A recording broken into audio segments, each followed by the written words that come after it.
Bienvenue dans l'univers de Science Connexion. C'est un univers virtuel où l'on met l'accent sur les liens, les connexions entre l'homme, la technologie et la science.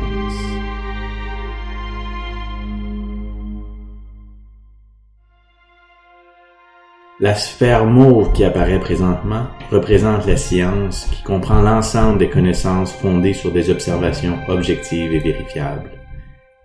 La sphère rouge représente l'homme ou l'humanité en tant qu'espèce animale, et la sphère grise représente la technologie, la modification et l'utilisation consciente et planifiée par l'homme de la matière et de l'énergie.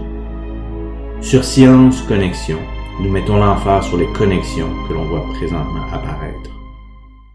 Ces liens n'ont jamais été aussi importants qu'au printemps 2020, où la civilisation humaine est entièrement dépendante de la technologie pour continuer à travailler et à communiquer, et où l'on dépend tous de la science pour trouver un remède à un virus qui vient de passer des chauves-souris à l'espèce humaine. Non, jamais le temps n'aura été aussi propice pour explorer ces connexions.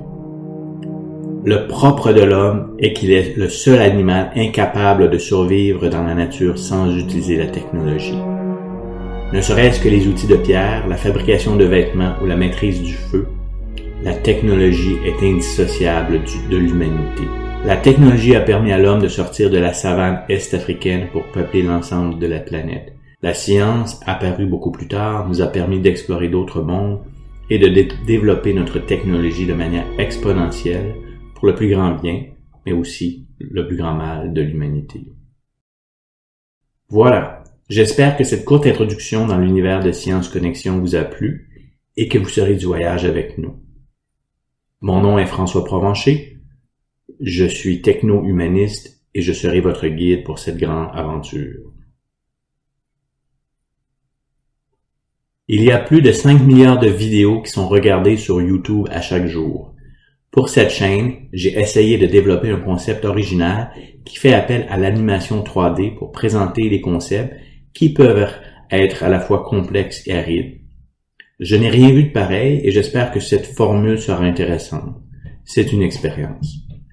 J'avoue n'avoir aucun talent artistique et je salue les professionnels de l'animation 3D qui doivent être à la fois des artistes et des techniciens. Pour la réalisation de cette vidéo, je n'ai utilisé que des logiciels libres de droit, open source ou gratuits. L'animation est réalisée avec le fantastique logiciel Blender, et j'avoue n'exploiter présentement qu'une fraction de son potentiel. La narration est enregistrée à l'aide du logiciel Audacity. La musique est de John Bartman et est libre de droit. Finalement, le montage est complété avec la version gratuite du logiciel DaVinci Resolve de la compagnie Blackmagic. Et le tout est fait sur un ordinateur qui date de plusieurs années.